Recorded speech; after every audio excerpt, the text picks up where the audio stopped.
Hello friends, இன்னைக்கு நம்ம 5 நிமிஷத்துல கிறிஸ்பியா சூப்பர் டேஸ்டான வாழைக்காய் வறுவல் எப்படி செய்யறதுன்னு பார்க்க போறோம். இந்த மாதிரி வாழைக்காயில வறுவல் செஞ்சீங்கன்னா எல்லா சாதத்துக்குமே ஒரு பெர்ஃபெக்ட் சைடிஷா இருக்கும். வாங்க இந்த ஈஸி ரெசிபியை எப்படி செய்யறதுன்னு பார்க்கலாம். முதல்ல இந்த வறுவலுக்கு தேவையான வாழைக்காயை எடுத்துக்கோங்க. நான் இந்த வறுவலுக்கு 2 மீடியம் சைஸ் வாழைக்காயை எடுத்து வச்சிருக்கேன். வாழைக்காயை பச்சையா இருக்கிற மாதிரி எடுத்துக்கோங்க. அதே மாதிரி அதை அமுக்கி பார்த்தீங்கன்னா கொஞ்சம் கெட்டியா இருக்கணும். அப்போதான் மேலே நமக்கு நல்ல மொறுமொறுப்பு கிடைக்கும். வாழைக்காயோட தோலை உள்ள காய் வரைக்கும் சீவிராம மேலாப்புல இருக்கிற தோலை மட்டும் சீவி எடுத்துக்கோங்க. வாழைக்காயோட தோலை சீவி எடுத்துட்டு ரவுண்ட் ரவுண்டாவோ அப்படி இல்லைன்னா நீளமாவோ உங்களுக்கு எப்படி வேணுமோ அந்த மாதிரி நறுக்கி எடுத்துக்கோங்க. நான் இன்னைக்கு இந்த வறுவலுக்கு இந்த மாதிரி ரவுண்ட் ரவுண்டாவே நறுக்கி எடுத்திருக்கேன். அதே மாதிரி காயை நறுக்கும் போது ரொம்ப மெலிசாவும் இல்லாம ரொம்ப திக்காவும் இல்லாம நடுத்தரமா நறுக்கி எடுத்துக்கோங்க.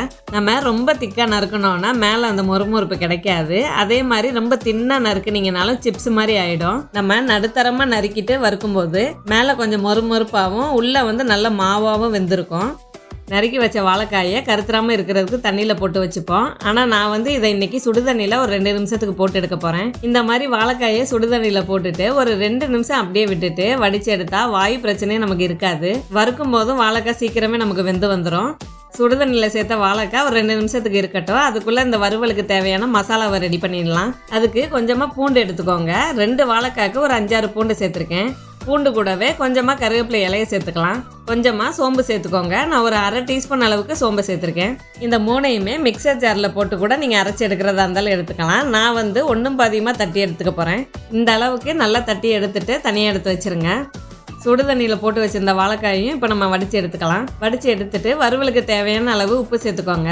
தனி மிளகாத்தூள் சேர்த்துக்கலாம். நான் ஒரு 1/2 டீஸ்பூன் அளவுக்கு தனி மிளகாத்தூளை சேர்த்துருக்கேன். இப்போ நம்ம முன்னாடியே தட்டி வச்சுருந்தா பூண்டு கருவேப்பிலை சோம்பு இருக்கு இல்லையா, அதை சேர்த்துக்கலாம். இடித்து வச்ச எல்லாத்தையுமே சேர்த்துட்டு இதில் தண்ணி எதுவுமே சேர்க்காம வாழைக்காயில் இருக்க தண்ணியிலேயே மசாலாவை நல்லா கலந்து விட்டுக்கோங்க. மசாலா தடவினதுக்கப்புறமா வாழைக்காயில் இன்னுமே நமக்கு கொஞ்சம் தண்ணி விடும். அதனால் மசாலா தடவின வாழைக்காயை ஒரு 5 நிமிஷத்துக்கு அப்படியே வச்சிடலாம். இப்போது ஒரு பேனில் வறுவலுக்கு தேவையான எண்ணெயை சேர்த்துக்கோங்க. நான் இந்த வாழைக்காய் வறுவலுக்கு கடலெண்ணெய் சேர்த்துருக்கேன். எண்ணெய் காஞ்சதும் மசாலா தடவி வச்ச வாழைக்காயை சேர்த்துடலாம். வாழைக்காயை லேசாக இந்த மாதிரி கூட உதுத்து விட்டுக்கோங்க. நான் நறுக்கின 2 வாழைக்காயுமே மொத்தமாக சேர்த்து ஒரே டைமில் வறுத்தெடுக்க போகிறேன். நீங்கள் கொஞ்சம் கொஞ்சமாக போட்டு வறுத்தெடுக்கிறதா இருந்தாலும் வறுத்தெடுத்துக்கோங்க.